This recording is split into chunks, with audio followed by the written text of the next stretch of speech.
दोस्तों सोचिए, एक ऐसी सुबह के बारे में जब सूरज की पहली किरण के साथ ही आपकी जिंदगी का सबसे बड़ा राज एक छोटी सी गलती की वजह से बाहर आने वाला हो।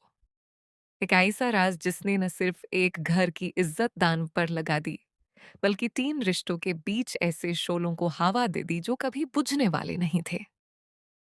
एक तरफ थी एक औरत जो अपने दिल की मजबूरी छुपाते छुपाते थक चुकी थी।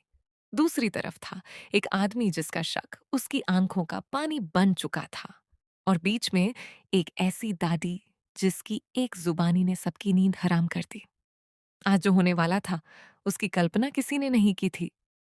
एक मामूली जॉगिंग ट्रैक से शुरू होकर यह किस्सा एक ऐसे मुकाम पर पहुंचने वाला था जहां हर रास्ते पर खामोशी का पहरा था और हर आहट में बदलाव की गूंज थी। आखिर क्यों डीजी सर के कमरे का दरवाजा उस दिन बिना लॉक के खुला था? और वह औरत वहां पर क्या देने आई थी जो उसके पति को बिल्कुल भी मंजूर नहीं हो सकता था? सवार रखिए, क्योंकि ये दास्तान अभी सिर्फ शुरू हुई है। देखिए, ये बात उस वक्त की है जब ध्रुव यानी डीजी सर अपने ही कमरे में कुछ सोच रहे थे और तभी उनकी आंखों के सामने वो मंजर आया जिसे देखकर उनके होश उड़ गए। उन्होंने तुरंत कहा, मैंने कहा था ना, डीजी सर, अगर हम एक ही कमरे में साथ होते हैं और किसी ने देख लिया तो सीधा प्रॉब्लम हो जाएगी। उनके चेहरे पर एक अजीब सी बेबासी थी, जैसे वो पहले से जानते हों कि इस एक पल की लापरवाही कितना बड़ा तूफान लेकर आएगी। और फिर वो बोले, और आज तुम खुद कैजुअली जॉगिंग करते करते मेरे कमरे में आ गई बिना दरवाजा लॉक किए। सोचो, अगर किसी ने देख लिया होता तो क्या होता? उनकी आंखों में उस औरत के लिए चिंता थी, लेकिन साथ ही अपने कैरेक्टर की इज्जत बचाने का एक डर भी था। जिस औरत के सामने वो ये सब बोल रहे थे, वो पूरी तरह से सहमी हुई थी। वो हाँप रही थी, शायद जॉगिंग की वजह से नहीं, बल्कि इस अचानक से आई मुश्किल की वजह से।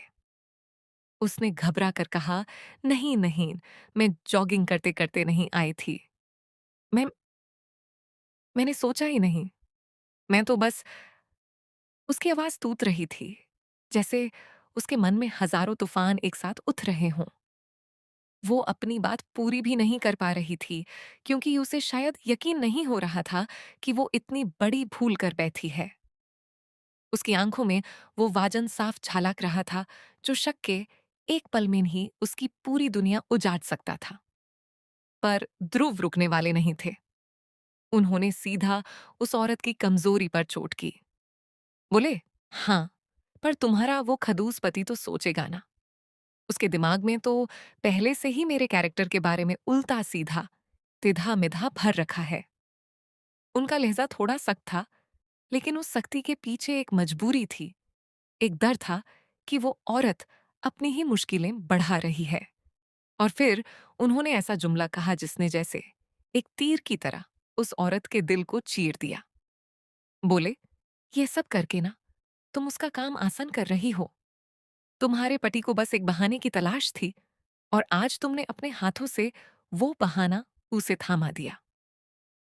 इस बात ने मानो वक्त को रोक दिया।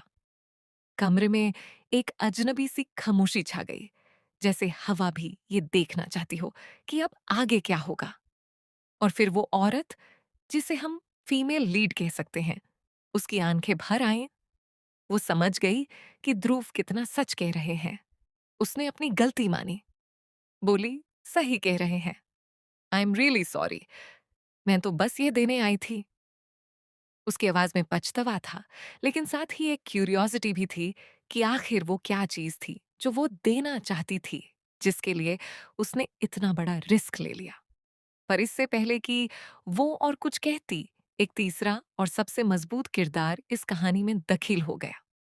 अचानक पीछे से एक आवाज आई जिसने सारे हिसाब किताब उलट दिए। दडी ने प्रवेश किया। उनकी आंखों में गुस्सा था, लेकिन साथ ही अपनी बहू या उस औरत के लिए एक गहरा प्यार भी था। वो सीधा ध्रुव की तरफ मुख कर बोली, अरे, ये जानबूझकर तुझे परेशान कर रहा है, तू इसकी बातों में मत आ। उनका लहजा इतना आत्मविश्वास से भरा था कि पल भर के लिए ध्रुव भी चुप हो गए। फिर दडी ने ध्रुव को दांता, और ध्रुव, तू ऐसी बातें करके क्यों इसे डरा रहा है? क्या जरूरत है इतना हंगामा खड़ा करने की? जान लेता है इसकी क्या मजबूरी होगी। पर ध्रुव का जवाब सुनकर तो दादी को भी हैरानी हुई। ध्रुव ने तुरंत मुस्कुरा कर कहा, अरे दादी डार्लिंग, ये डरती नहीं है, ये डरने का नाटक करती है, और उसके बाद सबकी बैंड बजती है। जैसे ध्रुव को इस औरत की असलियत का पता था। उनका इशारा था कि वो औरत बाहर से भोली और मासूम दिखती है, लेकिन अंदर से बहुत तेज है। वो अपनी बटून से, अपने आंसू से सबको अपनी तरफ करके उनकी जिंदगी में ऐसे तूफान ले आती है कि सबकी बैंड बज जाती है। ध्रुव की ये बात सुनकर दड़ी कुछ पाल के लिए सोच में पड़ गई। क्या सच में वो औरत कोई चाल चल रही थी, या ध्रुव उसे गलत समझ रहा था? सवाल यह था कि अब तक जो कुछ हुआ, क्या वो एक नाटक था, या सच्चाई का वो दरवाजा था जो कभी खुलने वाला नहीं था? तभी वो फीमेल लीड, जो अब तक सहमे खड़ी थी, उसने दादी को देखकर अपने दर्द को पीछे ढकेल और बड़ी ही प्यार से बोली, दादी नमस्ते, कैसे हो आप? तबीयत ठीक है ना? आपकी डाइट फॉलो कर रहे हो ना? उसकी आवाज में इतना अपनापन था कि दादी का गुस्सा भी पिघल गया। देखिए, इस लड़की की खासियत यही थी कि वो मुश्किलों के बीच भी दादी का हालचाल पूछना नहीं भूली। दादी का चेहरा थोड़ा नरम हुआ। उन्होंने जवाब दिया, बिल्कुल, तुमने जो जो जैसे जैसे बोला था सब फॉलो कर रही हूं, तू टेंशन मत ले। इस एक छोटे से पल ने साबित कर दिया कि इन दोनों के बीच एक गहरा रिश्ता था। एक ऐसी दौड़ थी जो शक के तेज धार से भी नहीं कती थी। लेकिन क्या आपने सोचा कि वह ऐसी कौन सी चीज थी जो वह फीमेल लीड देने आई थी?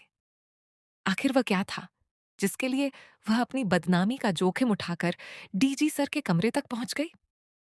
कुछ लोग कहते हैं कि वह कोई रिपोर्ट थी, कुछ कहते हैं कोई गहरा राज था, और कुछ के हवा में यही बात थी कि वह अपने पति से बचाने के लिए कोई सबूत ध्रुव को सपने आई थी।